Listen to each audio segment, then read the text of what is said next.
तर मित्रांनो नमस्कार. तुला जपणारा आहे या मालिकेच्या 13 नोव्हेंबरच्या भागामध्ये आपण बघणार आहोत.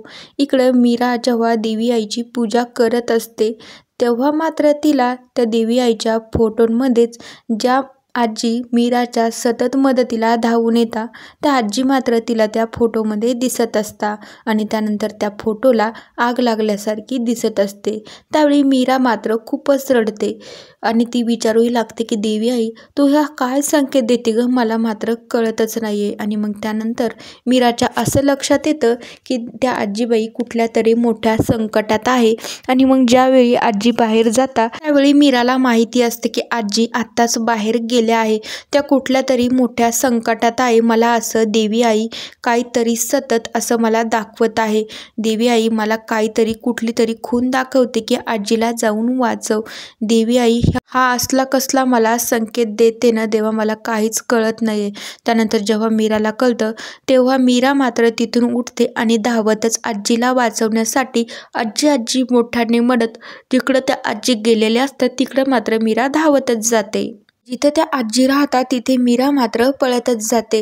त्या आजीच्या साईडनं सगळीकडून मात्र खूप आग लागलेली असते आणि त्या आजी त्या आगीमध्ये उभ्या राहतात.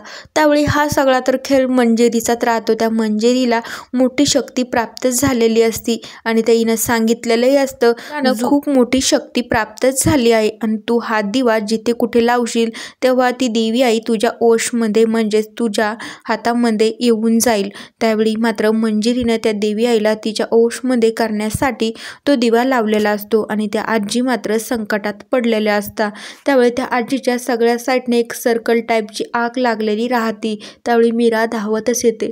त्यावेळी आजी आजी म्हणून त्यांना वाचवण्याचा प्रयत्न करते आणि मीरा कुठलाच विचार न करता त्या आजीला वाचवण्यासाठी डायरेक्ट त्या आग लागलेल्या सर्कलमध्ये त्या आजीकडे जात असते. तिथं मात्र तो मंजिरीचा दिवाही असतो. जेवढ्याच वेळामध्ये आतमध्ये मीराने जसं पाऊल टाकलं ना आजीच्या हाताला पकडलं त्या क्षणी मात्र त्या सर्कलची आपोआपली आग विझून जाते. आणि मग मंजिरीला तर खूपच राग येतो. ही मीरा सतत टायमावर कुठून पोहोचती होते आणि कुठून नाही मला कळतच नाही आणि ही कशाला आली असेल आणि कशाला नाही. मंजिरी तर खूपच चिडते. मग त्यावेळी मंजिरी मात्र विचारात पडते नेमकी ही आग कशी विझली असेल. आणि मग त्यानंतर मीराला कळत नसतं इतकी मोठी आग लागलेली आणि मी जसा या सर्कलमध्ये पाय ठेवला तशी आग कशी विझली असेल. काहीतरी खूप मोठं रहस्य या दिव्यामागचं नक्कीच दिसतं. जेव्हा मीरा रात्री घरी येते मात्र ती सोबत तो दिवाही घेऊन येत असते आणि जेव्हा मीरा तो स्वतःच्या हातावर दिवा घेते आणि म्हणू लागते ह्या दिव्याच्या मागणं खूप मोठं रहस्य खूप मोठा इतिहास दिसतोय. मला याचा सोक्षमोक्ष आता मला अंबिकाताईच्या मदतीने लावायलाच हवा. आणि ज्यावेळी मंजिरीची मात्र शक्ती निघून गेल्यामुळे ती तिथे कुठं काही घ्यायला जाते तिला मात्र खूप त्रास होत असतो. तर मित्रांनो या मालिकेच्या पुढील भागांच्या अपडेटसाठी आपल्या चॅनलला नक्की सबस्क्राईब करा. So bye. आवडल्यास कमेंट करून नक्की सांगा.